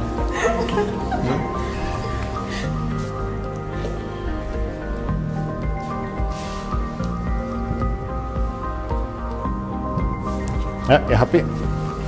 So we've done everything. We've checked that it's working. Now we check the.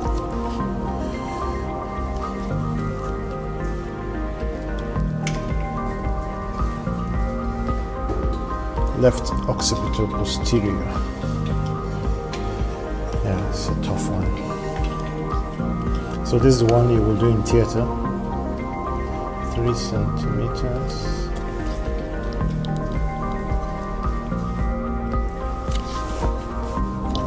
You see what I told you? See how far it is? It's about 10 centimeters.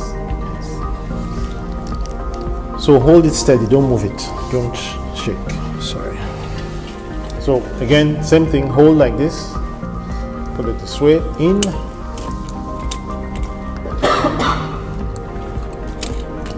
So at this point, don't worry, just leave it in there, it's not going to fall. This is just about 6 centimeters, you see. It's about 6. Now, this is 11, so 10 will be around here. Okay, so we have to slide it down, it needs to really go inside.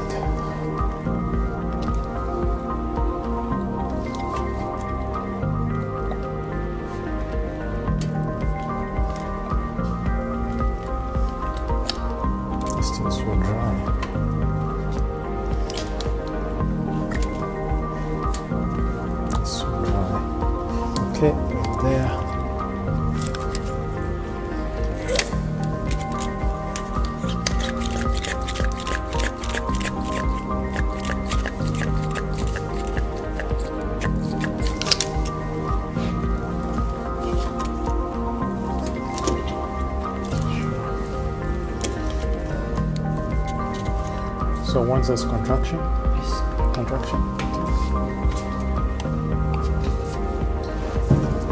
Hold the table, people. The mother not fall down.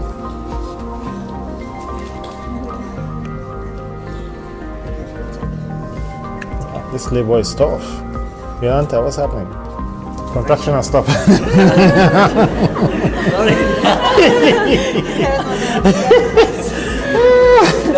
Contraction has stopped. So it's coming again.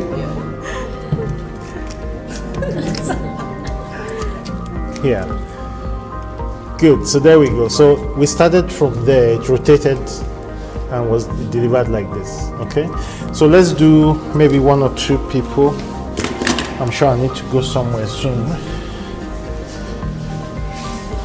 Okay, let's put some more. So you want to try? You come. You take a reward for.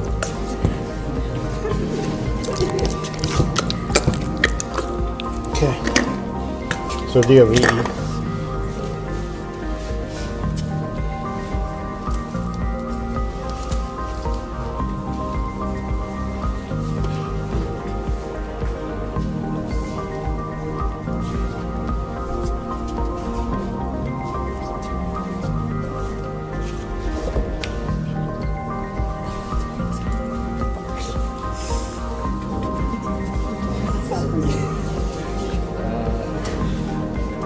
Anterior occiput. Right occipital anterior. Okay, so measure insertion distance.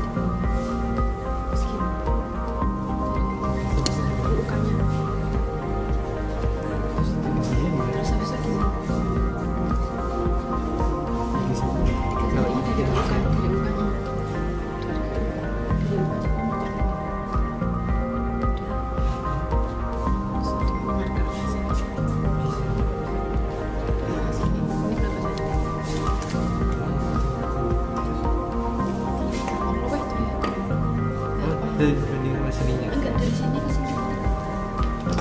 Ke sininya. Oh. So what did you measure? 8. Iya. About 8 for you. Okay, go ahead.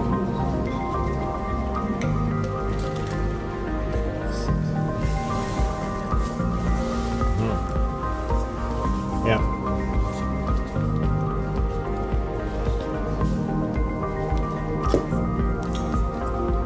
Okay. So let it drop. Let it drop so you can see it. So you just slide it down until you get to.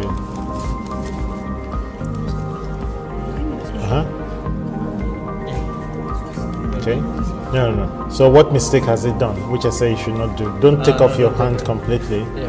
You just rearrange your one finger so that you push it against so it doesn't slip. Oh. So introduce this one now, push the cup against the head firmly, then you pump with the other one. After you get to the distance. Are you still 8 centimeters?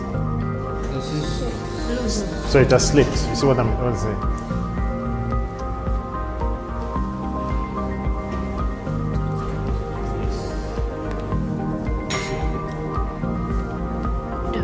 So let it drop. So as you're holding it there, Yeah. you now introduce this one. Push the cup against the head before you release this one. In the center of the cup. Push it firmly against the head. Yes. Then you remove this one and use that to pump. Does that make sense? Yes. Otherwise it will slip. Now you pump. Good. So if not, you see it will be leaking. So because you have a good seal now, then it's not going to drop. So come off. That's fine. So next step. Tell me what next to do. Check for the tissue. Yeah, check for tissue.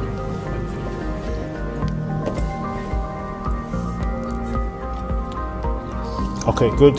So what do you do next? Non-pulling hand. The non-pulling hand. One in the head front. On the cup. On the cup. Okay. The outside. Now she has a contraction. Don't forget, midline of the mom. Okay? She has a contraction. 90 degrees 90 degrees. at all times. Perfect. See the cup application. Perfect. Good job. Good. A complete as normal delivery. Excellent. Good. Come next. Come.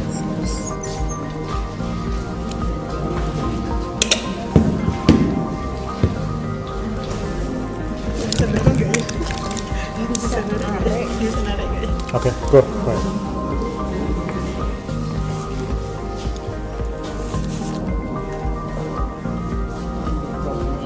Right occiput posterior.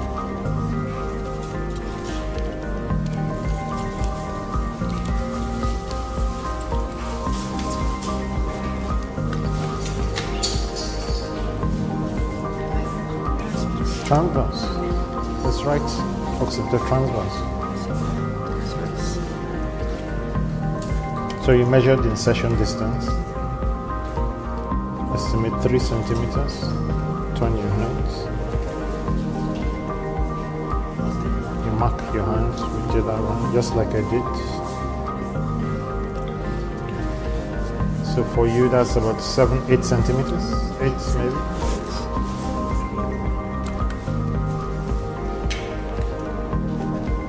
Do you remember how I did it? 2 fingers there. Where's your auntie? You come and so that if she's doing something wrong, you tell her. Carry on. You stand here.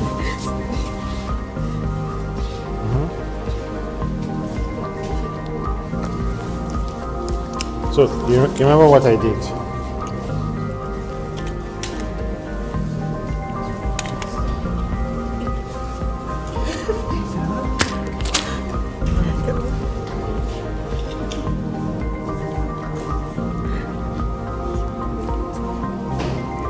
Yeah, okay.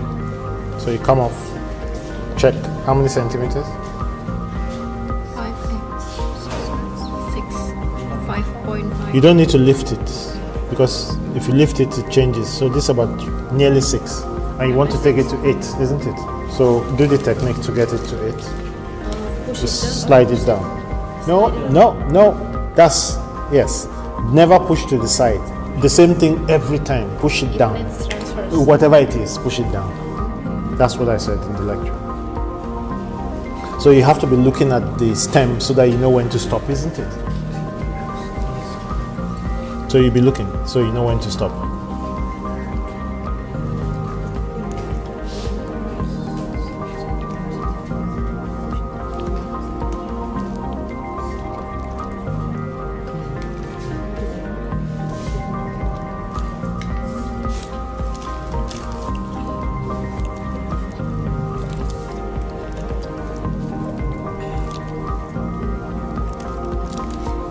So remember the technique.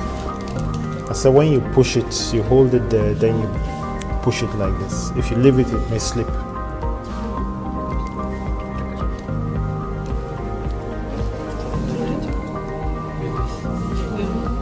Okay, so push against the head and then you hold and pump. You're pushing firmly against the head, then you pump. If you're doing it rightly, the pump, it will move. Yeah, good, so you're doing it correct. All the way to top of the green. Top of the green. Keep going, keep going, keep going. Stop. Then you come down. Then you check.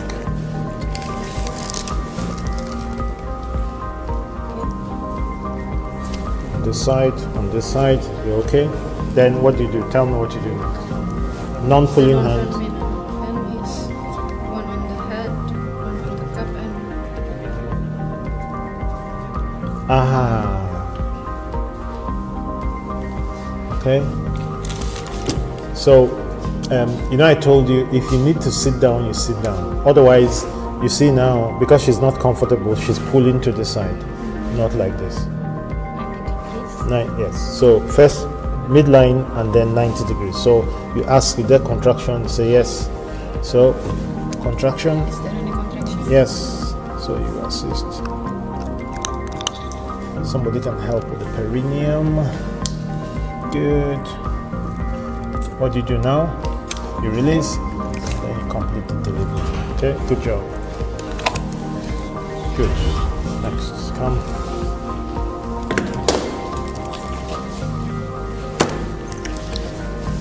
Okay, go for it.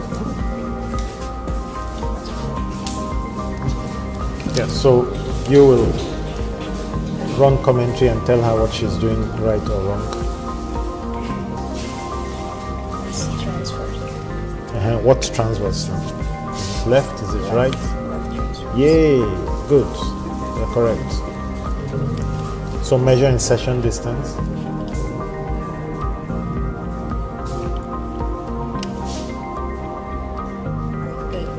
Okay. In the cup.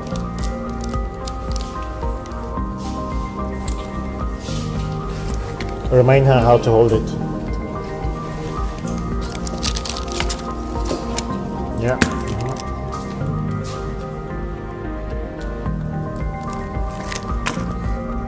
That's all. Come off. How many centimeters? That's about 5. So you're moving it to 8. Okay, so use the technique that I showed you. Slide it down on the head.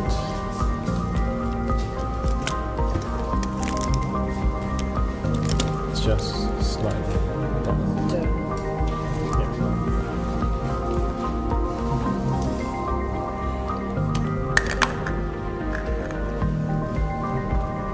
Is it moving?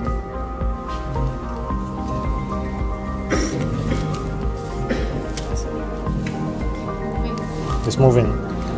Okay, so when you get there, hold it in place before you Introduce the other finger to push the cup firmly against the head. Once you get there.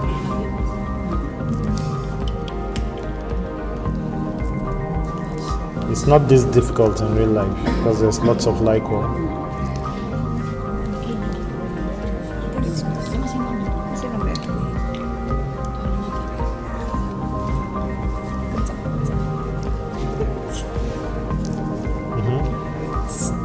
Okay, so we're there. So don't forget, don't ever take off both of your hands because it can go back.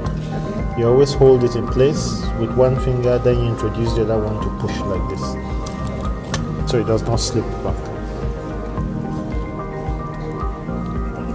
It's there. Okay, fine. So push it. Don't ever leave it until it attaches, otherwise it will slip. No, we're not reached tissue yet. Push like this now, and then you pump. Push like this now, and you pump. So because you don't have a good seal, you're hearing that sound. So you have to push firmly so that you get a good seal. Now pump. You see the difference? Yes. Okay. Go, go, go. All to the top of the green. Go, go, go, go, go. To top of the green. Top of the green. Then you come off. Come off. This is where you check for tissue now. Number 4. Check for tissue. Okay. Next step. Non-pulling hand.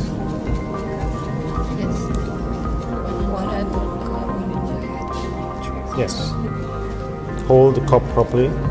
You ask any contraction. So there's contraction. You say push and I will help you. Okay, she's pushing, she's pushing. Just contraction has stopped. Wait. It's coming again, it's coming, it's coming, it's coming.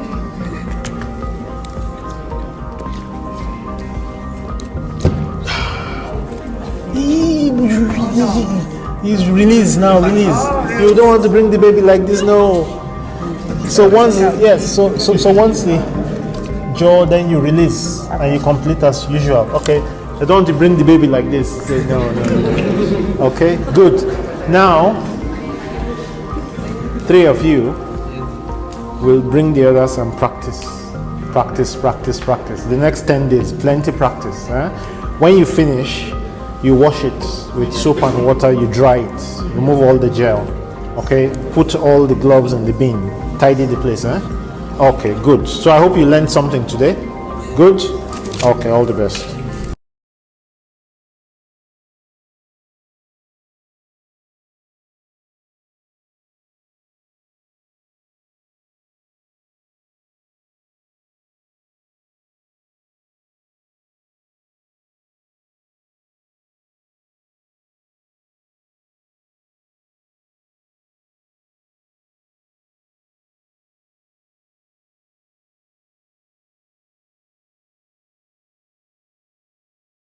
Demikian video pembelajaran mengenai persalinan macet. Kami harapkan video ini sangat bisa memberikan manfaat kepada peserta pendidikan dokter spesialis obstetri dan ginekologi, di mana nanti selanjutnya terus dipelajari. Karena kita sendiri dengan adanya pembelajaran yang standar, tentunya dapat menjadi salah satunya adalah metode recalling dengan adanya video pembelajaran ini. Terus semangat, tetap belajar, meningkatkan kompetensi kita. Sampai jumpa kembali.